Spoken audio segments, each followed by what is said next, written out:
Hello and welcome back to the channel. Today we are here to discuss the Valley season 2 season finale. Was it this huge finale? No. Did Jax try and make it this huge finale by overproducing? Absolutely. Am I happy that this is the last season, hopefully, that we ever have to see this man on TV again? Yes. Okay, enough. First things first. I don't know why after all of these years, because baby, I've been watching Jax, I almost said Jax Teller. Is that Jax Teller? Is that from Sons of Anarchy? I don't know. Jax Taylor. The amount of years I've been watching Jax Taylor on, almost said on social media. What is wrong with me? I'm not re-recording this. On TV. The things that come out of his mouth should not surprise me. They really shouldn't. However, they do. The first thing he said this episode was when he was showing the guys around his new place, and he said, make sure to tell Brittany this room is pretty pimpin'. As in the room that he has for Cruz. I almost said Couchy. Cruz at his new place. Baby, it don't matter if that room is pimpin' or not. Who the fuck says this is pimpin'? Who says that? It is 2025, not 2005. Nevertheless, it doesn't matter if that is the best room ever. It doesn't matter if the room is bigger than Jax's room. It don't matter. What matters is what goes on in that house. What matters is what happens when he is in the care of his damn daddy. What matters is his daddy's health and safety and how his daddy treats his mother, okay? Because let me tell you something right now. Whether you're flipping tables at Brittany's home or your house or Tom's house next door, that's not gonna be allowed. Pimping rooms aside, please be serious. And then when they're all out on the patio, we see Jax actively producing this beef with Danny. Because he is trying to play catch up since he missed all of the season being at whatever rehabilitation center he was at. They need to be shut down. They need to be investigated. They need to be investigated. Me and Raven from Bitches Better podcast said that. Like, somebody look up their accreditation, okay? I don't even know if centers have accreditation, but they should if they don't, all right? He's sitting there saying, oh, Danny and Nia think they're perfect. What the fuck have Danny and Nia done to affect you? And don't even say they want to pretend they're perfect and my shit is on Front Street. Look at how you act. Look at how you act. Look at how you have acted. It doesn't matter because you could draw Jax a picture. Picasso could draw Jax the clearest picture of his actions and the consequences to them, and he would be like, why am I the only bad guy? It's how you act. It's how you act. Like, yes, there is always going to be somebody else also doing something wrong, but that person doing something wrong does not negate you doing something wrong. If you were over here minding your business and they said, hey, look, he's doing something and you're really doing nothing, that would make a difference. That would be something different, but it's not. He's doing something, you're doing something. Y'all both doing something. Y'all both got issues with alcohol. Also, I am so tired of Jax trying to claim I don't have an issue with alcohol. I have an anger issue. Since when is alcohol made somebody with an anger issue when they are sober nicer? No doctor is going to be like, you know what the cure for your anger is going to be? Have some scotch, have some whiskey, have a beer. I mean, I fucking cannot with this man. And again, I've been watching him on TV for so goddamn long. It should not surprise me, but every time I hear him talk, I'm just like, wow. And I don't care.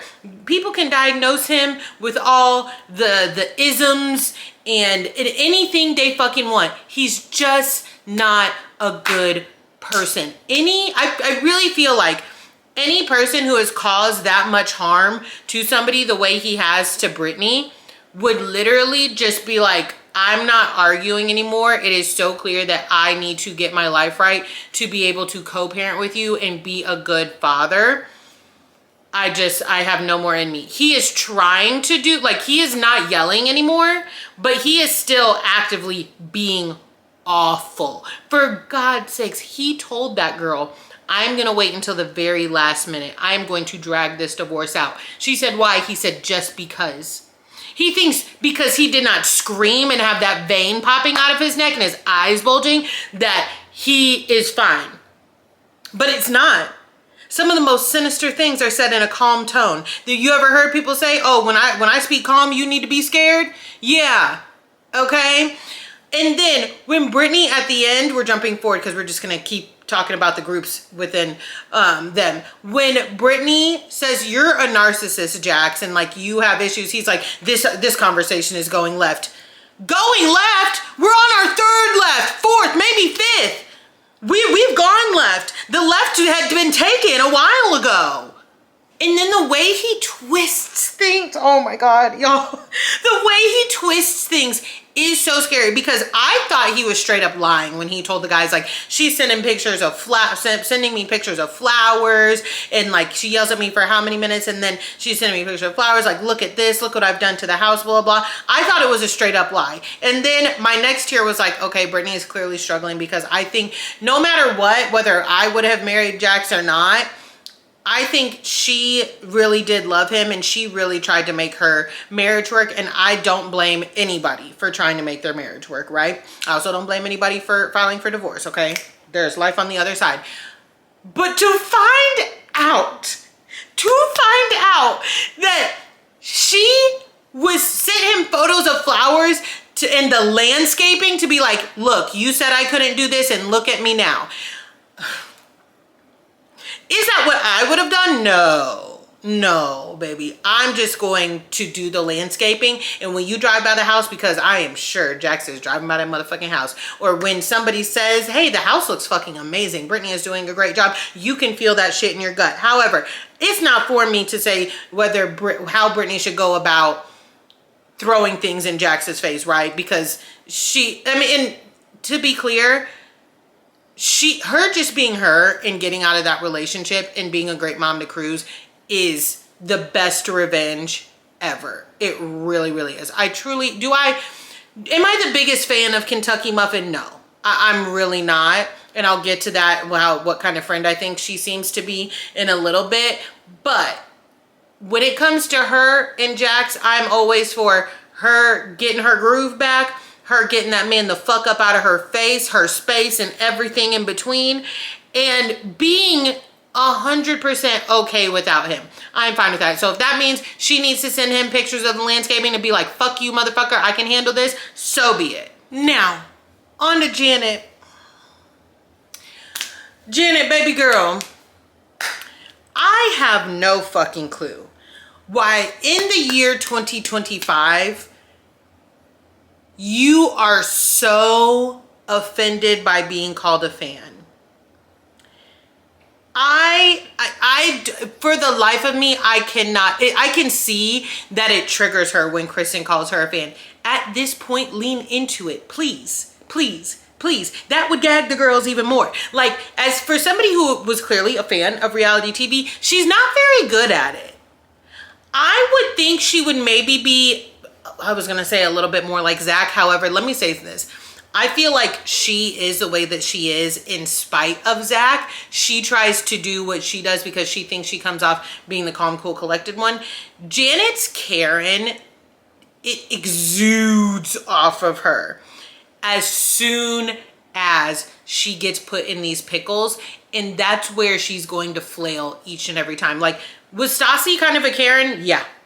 Yeah, she was, absolutely. But the way Janet goes about it, I want to say this too. Stassi was a little bit younger. So maybe that's why it's like Karen, but immaturity. Janet is a woman like in her mid 30s, right? She's like my age or a little bit older. That's why it's like, oh, you are actually just a Karen. It's not just even an immaturity thing. Her and Kristen have both said things to each other and about each other that have crossed the line. But why she wants to sit here and act like Kristen is the only one, like I need an apology from her, and she needs one from you too. Like, you absolutely did not go into this season or like show trying to make up with Kristen, in my opinion. When she sits there and she says, Like, oh, you're not gonna apologize? If I called you, what was it, a whore, and said I was gonna slap you, you would be offended. And Kristen goes, I wouldn't be phased. I believe that. I don't think Kristen would be fucking phased. But then when Jason comes in and is like, Kristen, if I said that, you're a man. You're a fucking man. Yeah, if you say you're gonna slap me as a man, yes. Abso-fucking-lutely, you fucking idiot. And like, here's the only thing I will give Jason and Janet for real, is that they are a united front. They are such a great united front to their detriment. For real, for real. Because the girls, I think it was Jasmine and somebody else, maybe Zach, saying like, Jason, let them talk. Let them talk. Get out of their business. He's like, oh, what now? Men can't have common sense? You're sounding a little red-pilled, buddy. You're sounding a little red-pilled. It's not that men can't have common sense. It's not that men can't have an opinion on this interaction. It's called stay out of women's fucking business. Jason always has to come with Janet into her arguments. And it's very, very irritating because we saw how when she's solo dolo, she flails on her own like she did at that fucking Mexican restaurant. And it was very, very, very fucking embarrassing for her. Like, yes, Jason is her husband, but at this point, he is also her mouthpiece because she wants to run away and then double back and be like, what? What'd you say? What'd you say? And somebody says what they said, and then he pops in and starts fucking talking. Like, it's exhausting. I'm so sick of these two. I really fucking am. Do you think that it would be wise for Janet to get in the middle of every fucking fight the dudes had? No, it wouldn't. It would be like, Janet, mind your business. But she also has no problem butting in. She really doesn't. Also, Jason co-signing Jax, trying to make Danny be like out to be, and like, listen, I think that Danny has a drinking problem. Any of these people saying anybody has a drinking problem is comical. But Jason, you showed up with a pack of beer to Jax's house and he just got out of fucking rehab. I was gonna say, are you okay? Don't answer that. I know the answer. Like, the double standards with Jason and Janet make no fucking sense. Y'all want to back Jax. Y'all want to FaceTime with Jax and say, oh, he's changed. Y'all want to bring beer to Jax's house and hang out with him after he has literally hurt one of your wife's best friends, Brittany. And you want to back that, but Danny has taken things too far? I don't even like Danny. I really don't. And look, Jax coming, I honestly did feel for Danny a little bit in this scenario because Danny has dealt with this. He's had these conversations all season, right? We're at the finale, and now something that I've been talking about all season and seemingly squashed with people or worked through, you, Jax, who hasn't been here all season, want to bring it up as if you've been involved all season? Get the fuck out of here. Get the fuck out of here. It was embarrassing. I had so much secondhand embarrassment for Jax. And then Mia said, I almost accidentally ran you over because you were in the street stumbling. Let me tell you something. Everything Jax keeps trying to spill about my bar, you're not allowed in my bar. You might want to watch that, buddy, because something tells me that you ain't in Jax's in Studio City acting very ownerly. Something tells me that you probably have some skeletons to hide in that closet. The utility closet, the manager's office. Let's be real. Let's not be exposing stuff. Okay, when you got skeletons yourself. It seems like Jax's has just been a playground for those dudes to go and hang out and do whatever they want and like try and keep it under wraps away from their wives, but then one of the guys slips up and tells one wife and then they tell another, and it's ridiculous. It really is. Now, was baby girl Zach, was he drunk? Yes, he was. He absolutely was. But let me tell you something. I truly, if I were Zach, would never speak to Brittany again. Ever. Because our friendship would be done. Okay, let me not say I would never speak to her again, but our friendship would be done because they have known each other since like college. They are both from Kentucky. They knew each other before any of this. They are two Kentucky muffins in the oven, all right? The fact that you cannot at least have his back and say the slightest thing to Janet, it's crazy to me because Kristen and Zach have no problem like yelling to Janet's face and saying nasty things to her face. Janet says nasty shit behind their back. to Brittany, and she does not fucking say anything. She does not stand up for again, I almost said Janet, Kristen and Zach. And that, for me, we've known each other before this television show, before you knew Janet, before you knew Jax, before the fame. And you cannot say a simple thing in my defense. No, baby. No, baby. We're done. We are fucking done. I've cut people off for less. I really, really have. Honestly, that's all of my thoughts on the season finale. It fell kind of flat for me. I am very happy for Jasmine and Melissa, though. They have gotten engaged, so love that for them. Queer girlies gotta stick together. I did see the first 7 minutes of the reunion. Okay, also, the reunion is 3 parts. What the fuck? Who does Bravo owe money to that we have to keep having 3-part reunions? Who? Because some of these could be fucking 90-minute specials. You know what? Let me stop talking. I don't run ad space. I don't work in television, but I feel like it's too much. I really feel like it's too much. Anyways, make sure to comment below. Let me know how you felt about the season, this episode, anything in between, and I will see y'all next time.